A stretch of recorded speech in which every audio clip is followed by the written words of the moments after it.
32.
Salutation number 226, number 226.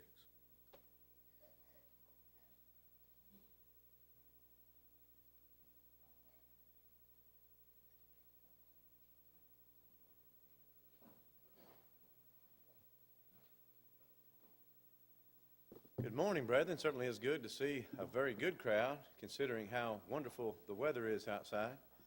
Absolutely amazing, isn't it? But we won't even mention any more about the weather. We've got a lot to talk about today. If you noticed on our birthdays this month, Sister Opal Lear will turn 99 this year.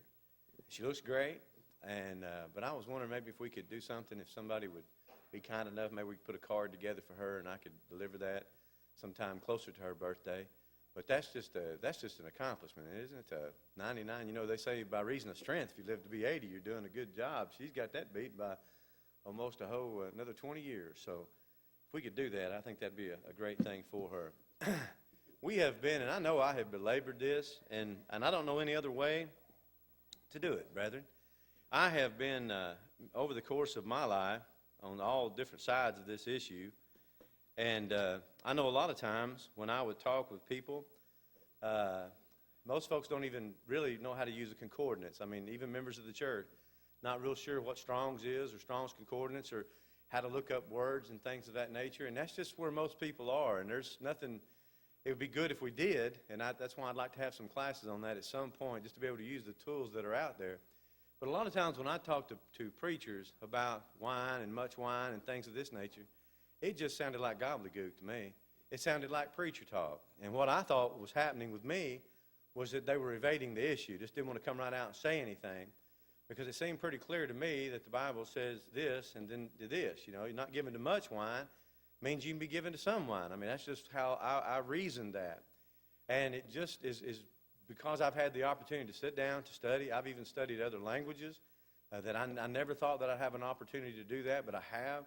And just like if you were to go today and look up the words we're going to be talking about this morning, you would have modern, lexicographers that would say different things. You'll have commentaries that will say different things. And so you'll not say, well, Ron, what you're teaching us is totally different from what all these other commentators say. Brethren, at what point in truth could we not say that? If you want to find 100 different explanations for baptism, I suggest you go look at commentaries and what they say about baptism. They'll tell you it's everything from sprinkling or pouring, from infants to dead people to people who haven't even been born.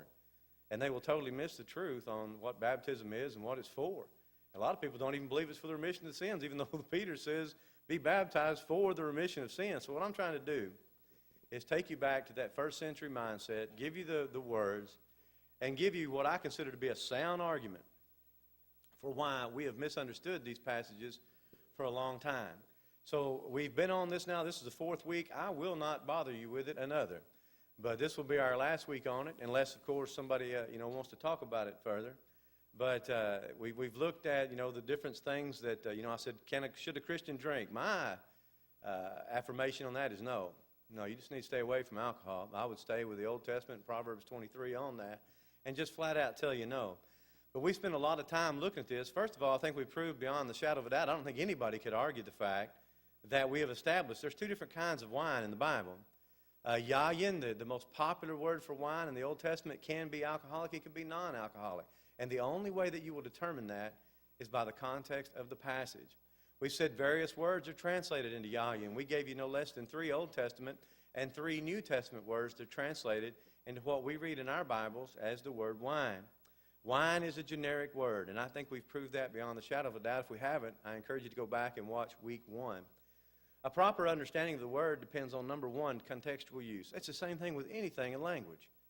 If you want to know what somebody's saying, you're going to need more than just a word, because we use words differently. If you remember, I used the word drive, D-R-I-V-E, talking about hard drives and flash drives and driving a car and driving a golf ball and driving a baseball, just to show you that you need to know what I'm talking about prior to and afterwards to get the idea of what I was using, how I was using the word drive.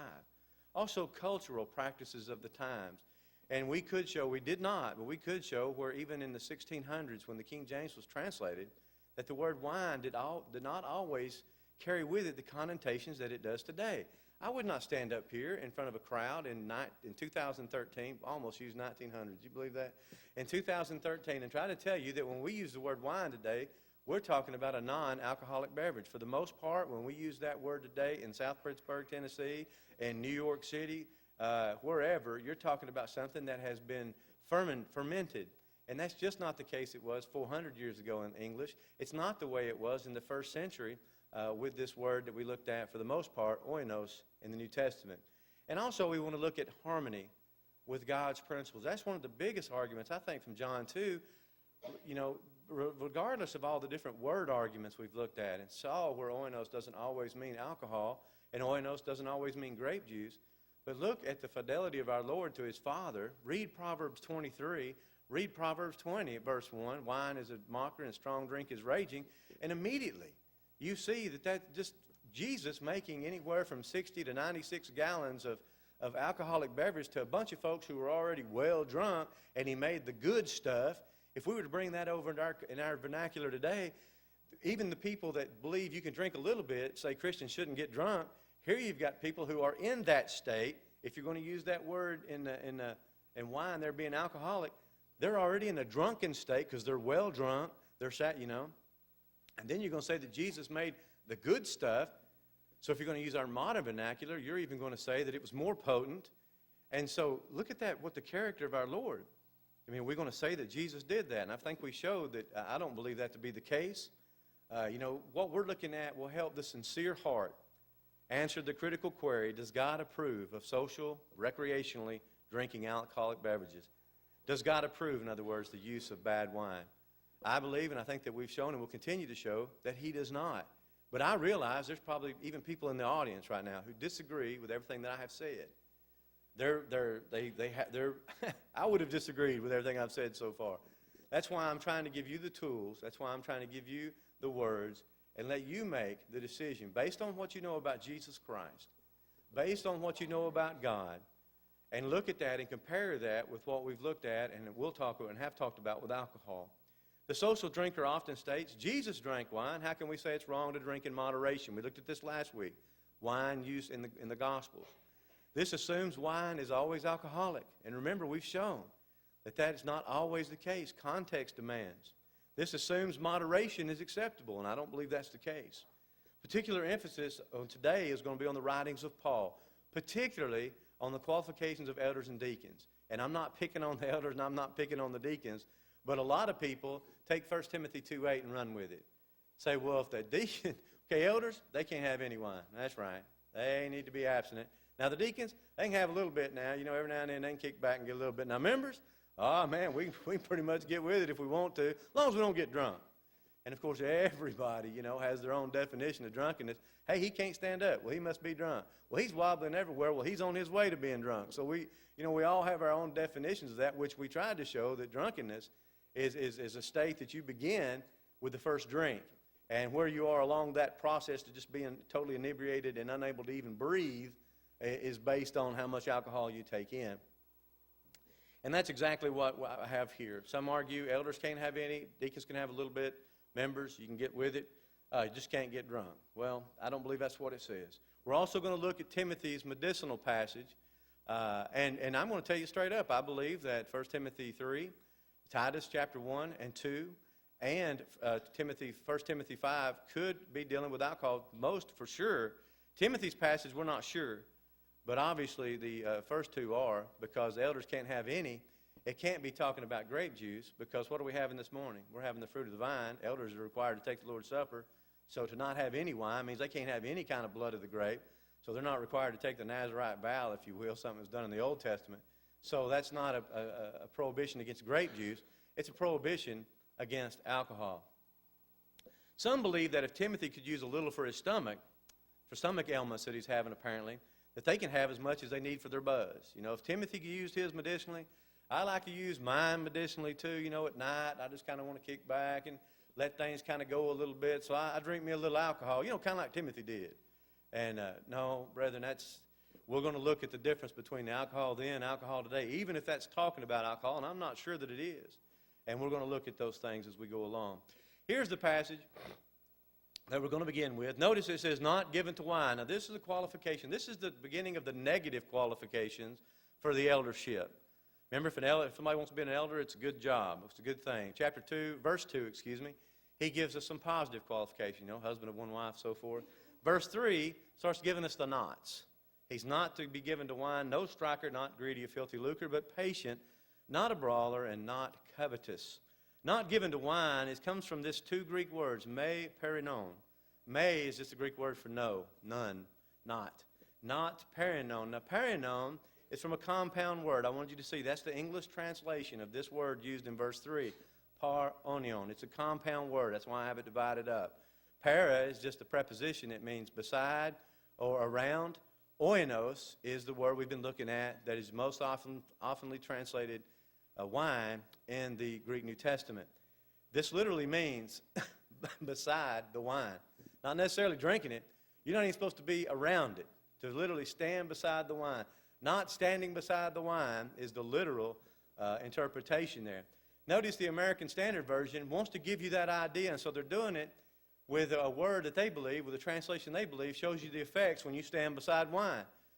That is brawling. That's one of those things that takes place.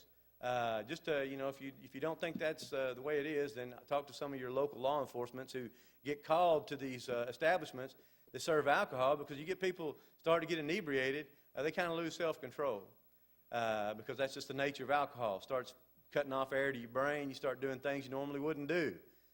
We even realize that when driving an automobile as a nation, which we're given to just about everything today. We've even legalized marijuana in some states. And so we're all about getting high and everything, any way you want to do it. But even our government has to step back and say, well, look, we can't let them do too much or they'll be out there killing one another.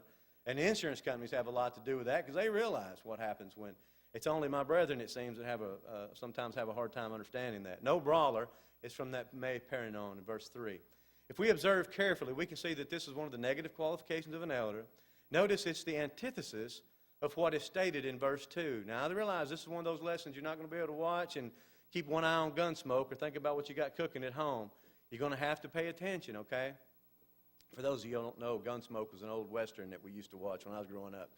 But you're going to have to pay attention, okay? In verse 2, this is the positive qualification. It says, a bishop then must be blameless, the husband of one wife, vigilant and sober. These are two words that I want to draw our attention to because they're used over and over again in the qualifications when comparing the negative with the positive. Notice this first word, vigilant. It comes from this Greek word, nephilion, okay? And it means two. Thayer says to be sober, temperate, free from intoxicants is the idea. Strong's definition, now the reason I use Thayer and Strong's, They're the most popular lexicons out there. If you get eSword today free on your computer, e/sword or e-sword.net, they're going to give this to you free. And preachers, Christians have been using these for years to, at least the last 100 years, to look up these words. I mean, they're very well thought of. This is not something I'm just pulling some rare occurrence, to try to change your mind. This is something I want you to see. These are very popular lexicographers. Strong's defines it as sober. That is circumspect or careful. When it says walk circumspectly, not as fools, we'll see here in a minute, that just means carefully, with your mind set on being straight. Sober, vigilant. That's what that word nephilion means, and we'll see it over and over again in the passage we're talking about. This word sober here comes from the Greek word sophrano. Sophrano means, and we'll look here, to be, and this is from Strong's Concordance, he says, safe, sound in mind, that is self-controlled, moderate as to opinion or passion, discreet, sober, temperate. The idea of being free from intoxicants, once again, is brought out in these two words that are used as the positive, and then we see that he uses the not given to wine, or not, no wine, in verse 3. If we observe carefully, we can see the antithesis of sober in verse 2 is not given to wine. In verse 3, he's using the very, very opposite. To be sober is not given to wine. So there's a contrast, and you'll see this over and over again as we look at this. It is stated positively in verse 2, negatively in verse 3. Notice verse 2, a bishop then must be blameless, the husband of one wife. Verse 3, not given to wine, no striker. In the writings of Paul, I want us to observe Ephesians 5:18 very carefully, but we're going to back up a little bit to verse 16, because I want you to see again, this is a passage that's often used to say it's okay to drink a little wine. Because it says access of wine, or is in riot. I appreciate the American Standard there, because they say wherein is verse 18, they just tell you straight up, it's riot. Notice back in verse 15. He says, see then that you walk circumspectly. And circumspectly just means carefully. As a Christian, we need to make sure that we're walking carefully. We're doing what God would have us to do. Not as fools, there's the contrast, don't want to walk that way, but we want to walk as wise people. You ask anybody, you want to be a fool, you want to be wise? Well, I want to be wise. Well, that's the contrast. Paul says, walk circumspectly, not as a fool, but walk as wise, redeeming the time, because the days are evil. You only got a certain amount of time. You need to redeem that, because the days are bad. Days are bad in the sense that we grow older. We don't have a whole lot of time. By reason of strength, we have 80 years. You're doing great. So we need to use the time that we have now wisely. Verse 17, another contrast. Therefore be not unwise. Well, what's the opposite of unwise? Understanding what the will of the Lord is. Do you see the contrast? Don't be foolish, be wise. Don't be unwise, know what the will of the Lord is. And then verse 18, and be not drunk with wine wherein is excess. American Standard Version says wherein is riot. And remember, in the Greek, the word order is hard to tell sometimes if it doesn't have the what we call the definite article. And here, wherein is riot or when is access can be in drunkenness or in wine. And of course here the King James went with drunkenness, where I believe it's in wine itself. It could modify either one of those. Wherein is access. Okay, so what's the opposite of that? Don't be drunk with wine, wherein is access, wherein is riot, but be filled with the Spirit. Notice the series of contrasts. Don't walk circumspectly, not as unwise, but as wise. No, not as fools, but as wise. Know what walk is wise, knowing what the will of the Lord is. And then last but not least, don't be drunk with wine, but be filled with the Spirit. See the series of contrasts there. That's not saying, now you don't have to be drunk with wine, but drink, as much as you can up to the point where you're drunk. That's not what he's talking about at all. This is a series of contrasts where he's trying to show the opposite, just as we see in 1 Timothy 3. Notice as well the contrast in Titus. Now this is Titus chapter 1, 1 Timothy 3. That's where you find the qualifications for elders. We're spending time with this because this is where people who want to prove to you that they can drink, and there's nothing you can say about it, judge not, lest you also be judged. Matthew 7, taking that totally out of context. And that's what we're doing. We're rightly dividing the Scriptures. What does it say? A bishop must be blameless as the steward of God, not self-willed, not soon angry, not given to wine, no striker, not given to filthy lucre, not given to wine. Once again, there is our word, me perinon. That's the exact same configuration that you find, in 1 Timothy 3. But I want you to see what verse 8 is. Now, they give the negative first, positive. Well, actually, Titus gives positive, negative, positive qualifications. But notice verse 8. But a lover of hospitality, a lover of good men, sober. Remember, and temperate. Look, we're going to have a new word here. Sober comes from that same word, sophrana. It means to be sober, to have the right mind. It means free from intoxicants. That's Titus 1 at verse 8. But notice now we get to add a new word, and that's just the same that we read a while ago, sound in mind, self-control. We have a new word now, egkrate. Egkrate means strong, robust, having power over. Notice mastering, controlling, curbing, restraining, controlling oneself, temperate, and continent. That's going to be Strong's Concordance definition of that word. Albert Barnes, in his commentary, writes, egrate, having power or control over all his passions. We apply the term now with reference to abstinence from intoxicating liquors. It's, again, a word that has to deal with staying free from intoxicants. Sober, the opposite of drunken or drunkenness. You see the contrast? I hope you can, brethren. A.T. Robertson, who has written Robertson's New Testament grammar, also word pictures of the New Testament, a pretty on top of it Greek guy, says this word is old and common, having power over, controlling. Here only in New Testament, it is a picture of self-control. And, of course, this is talking about the elders. One of the times we see this word translated in other places when Paul is preaching to Felix. Remember, he says, and he reasoned of righteousness and temperance. That's that word egrate. And that's the word we find in Titus 1 at verse 8.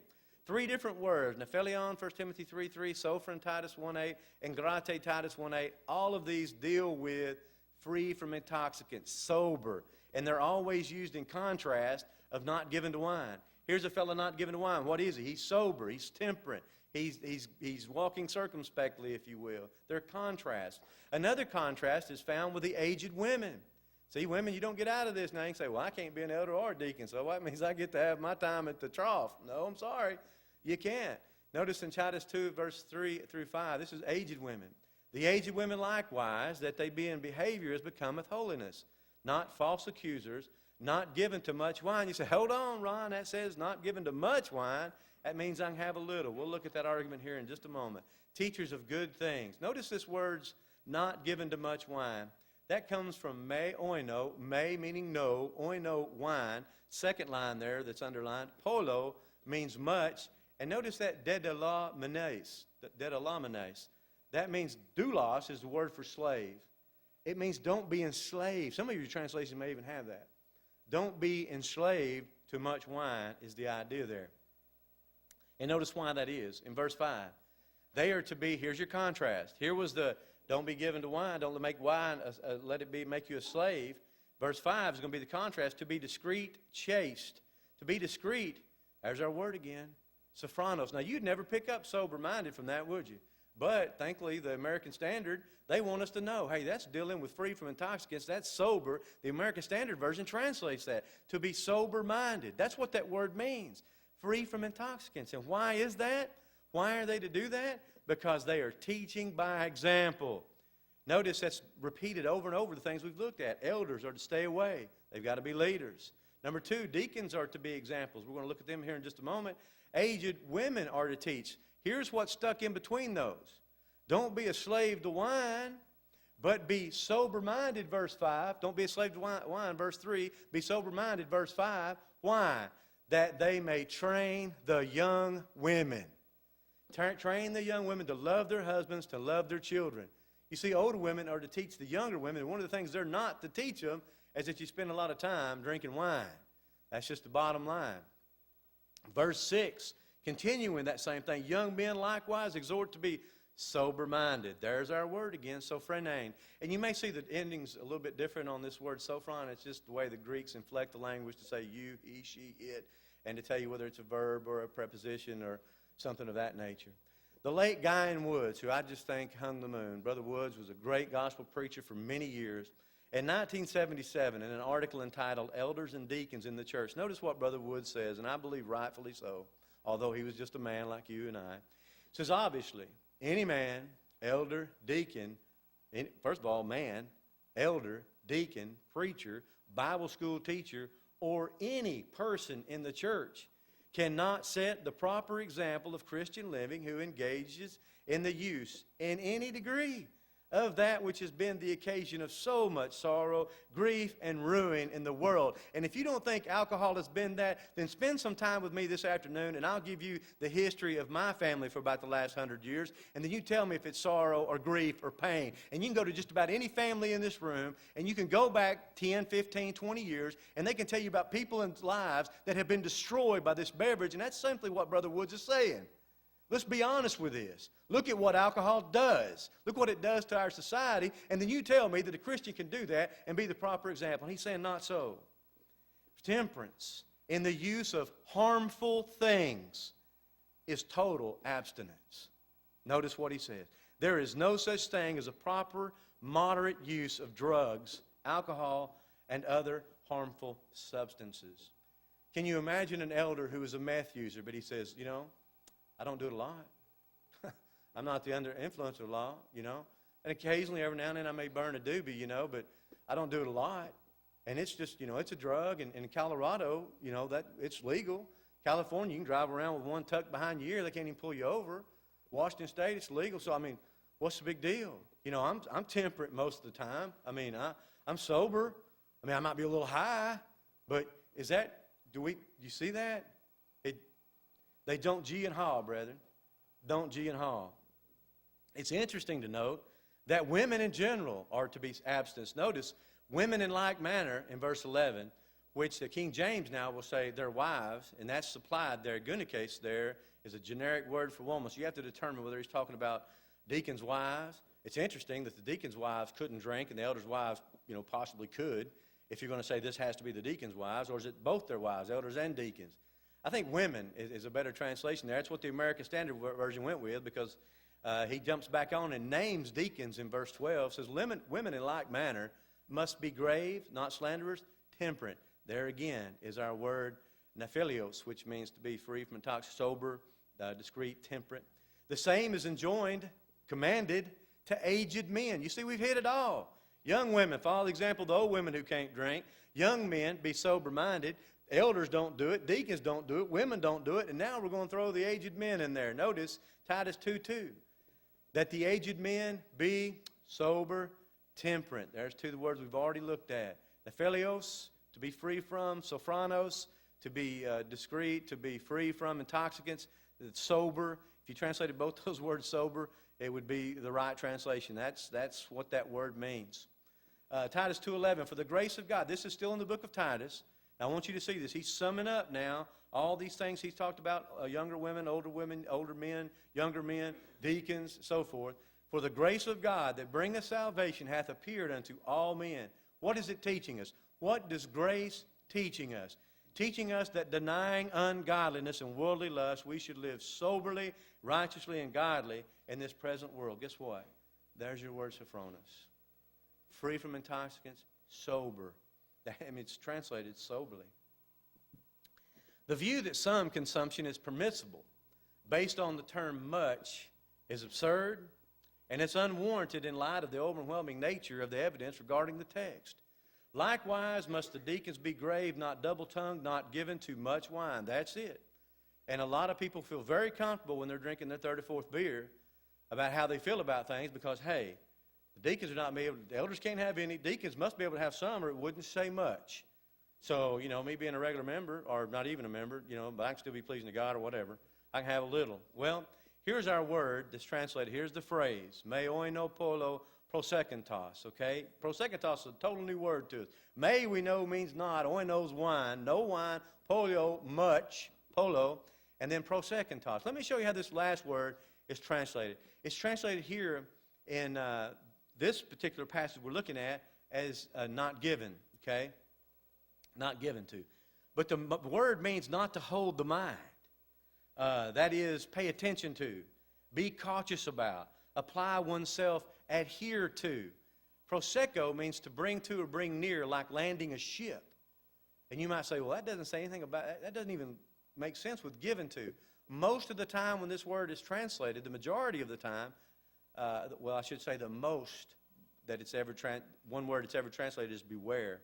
A.T. Robertson says about this, not given to much wine, this particular phrase we're looking at, he's a Greek scholar, not holding the mind is the idea, usual with prosecco.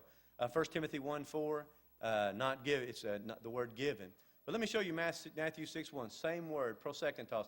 Pros means towards, echoes to have towards. In other words, your mind towards something. Don't even think about it, it's the idea. But let me show you how this word is often translated.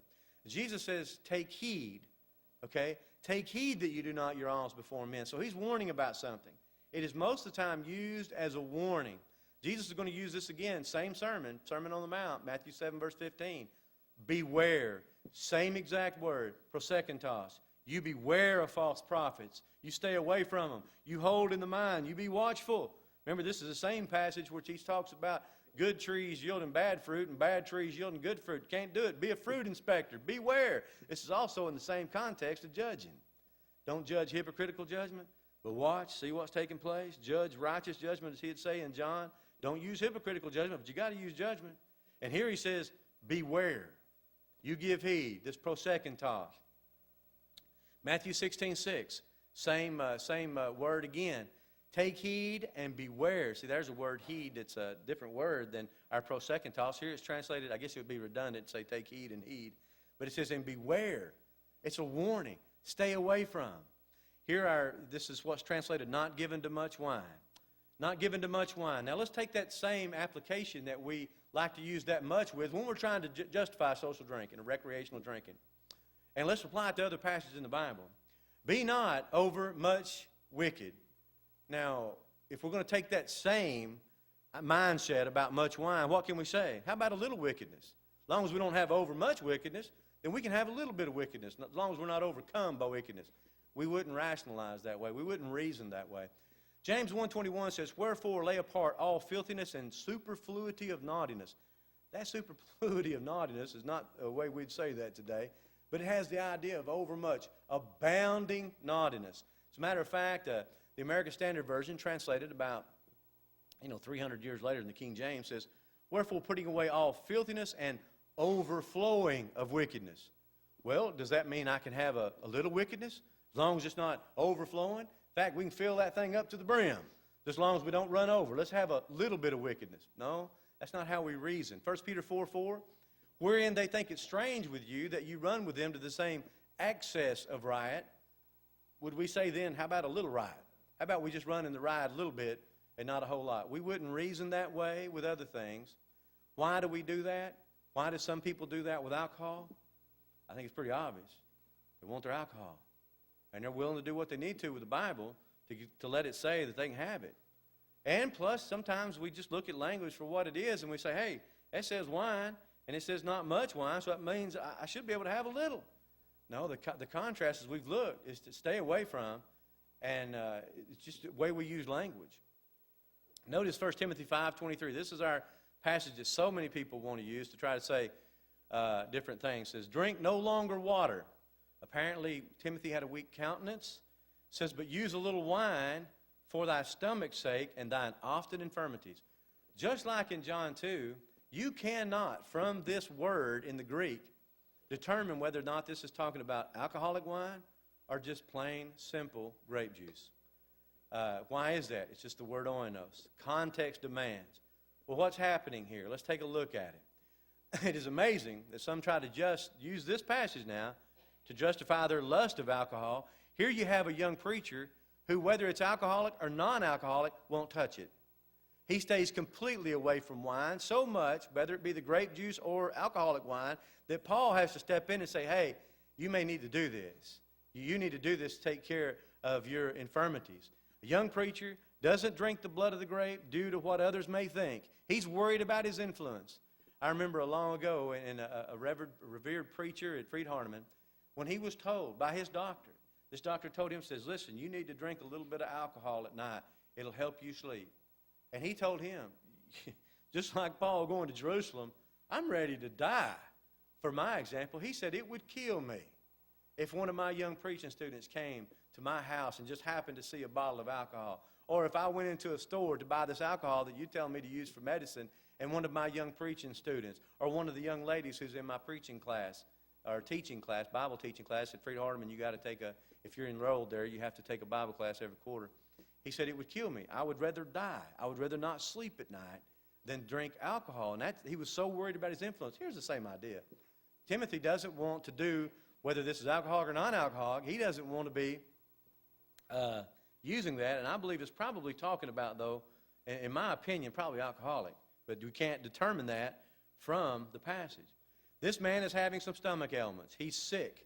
If this were alcohol, it would still not justify social or recreational drinking. Timothy has a problem. If anything, it would authorize wine for medicinal purposes. And listen about this, brethren. Do you know that grape juice has the same properties for health's sake, or for health, as alcoholic wine without the side effects? You see, the good qualities that you get from the wine, guess where it comes from? It comes from the thing the grape's wrapped in. It comes from the skin of the grape. And matter of fact, grape juice is better for you than alcoholic wine because you don't start killing off brain cells. Wine is in a process of rotting, where grape juice is wholesome, it's healthy for you, and it'll give you the same qualities and health. Now, you won't read that when you're looking at WebMD or anything, because when they say drink a glass of wine, they're talking about the alcoholic version. But tests have shown you get the same benefits from non-alcoholic wine that you do with wine that has alcohol. But no one denies alcohol has helpful properties. Why is that? As a drug, alcohol is an anesthetic. In other words, it's used to anesthetize somebody. You can use it to take the edge off, to cut the pain, if you will, like so many other things. No one is arguing against the use of if you can say that. I said this a bunch trying to get ready for the anesthetization, something like that, for medical purposes. In other words, you're getting anesthesia. No one is arguing against morphine or codeine or other pharmaceuticals under medical conditions. Now, if you got a guy out here in the car that's shooting up morphine because he wants to get it high, that's wrong. But if you got a fella who's fixing to have his head removed or lung removed and they put him to sleep with anesthesia, that's obviously okay. We're talking about surgery here. We're talking about this man is going to be, first of all, you couldn't bear the pain without it. No one's arguing against that. But Timothy's state was not excused for medicinal purposes, but rather it was reasoned and divinely sanctioned by an inspired apostle. If this is alcohol we're talking about, and it could be, you could take boiled down grape juice and mix it with poor water, and it would act as a purifier as well. It's well known that there were a lot of wells, there were a lot of drinking problems, water problems in some areas of Palestine. But they could take, seriously, the stuff we looked at called SAPA, remember that, SAPA? Boiled down to 1/3 of its natural weight. It's real thick in syrup. You could mix that with water, and it would act as a purifying agent for the water, help take out some of the bad things that were in the water. That could be what Timothy needed. We don't know. And context doesn't demand that it's alcoholic or non-alcoholic. But just even if it is, Brother Jeff Coat, in his book on social drinking, Christian social drinking, I highly recommend it. Great read. Quote, on the other hand, if this passage did sanction social consumption of the type of wine used in the first century, it would not include the imbibing of modern beer, whiskey, gin, vodka, brandy, or other alcoholic beverages in light quantity.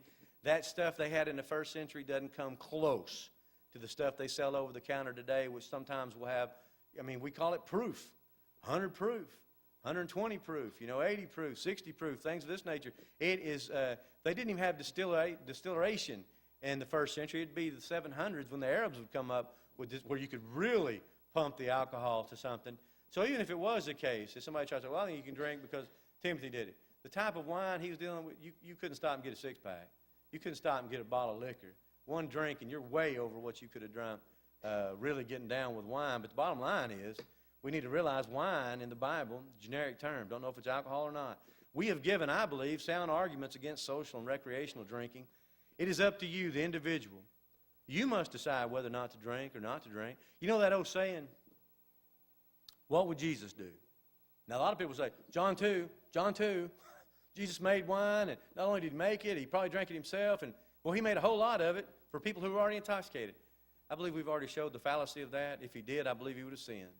How in the world could you read Proverbs 23 or Proverbs 20, Malachi chapter 2, woe unto him who gives his neighbor drink, so on, and not say that Jesus broke the law there by making just an overabundance of alcohol. I don't believe that's the case at all. I want to finish with one passage. This is in 1 Peter 4. Peter's going to use 3 different words here talking about drinking. It says, for the time past of our life may suffice us to have wrought the will of the Gentiles. So that's how we lived in past time. When we walked in lasciviousness, lusts, excess of wine, revelings, and banquetings. These 3 words all have to do with drinking.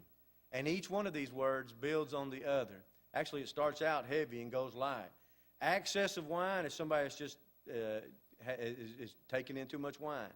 Revelings, and alcoholic wine. Revelings is people that stay around the wine long enough to know where it kind of gets rowdy. This last word, banquetings, is just an area, the idea there is potos, where the idea is just being around where alcohol is. He's saying you don't use excess of wine. You don't be around it and get drunk for sure, revelings. And banquetings, you don't even go to where they're drinking. Don't even go to the places where it's going on. And he doesn't, the Holy Spirit doesn't do that. He just doesn't throw in verbiage to make us read more. He's using degrees there, and he's showing that, yeah, it's bad to get wiped out. And it's bad to drink. And it's bad to even be around where it's being drank. Notice how he starts out. This is how we lived in the past when we were Gentiles. With wrought the will of the Gentiles. We walked in lasciviousness. In other words, what is this? This is a contrast. We don't do that anymore.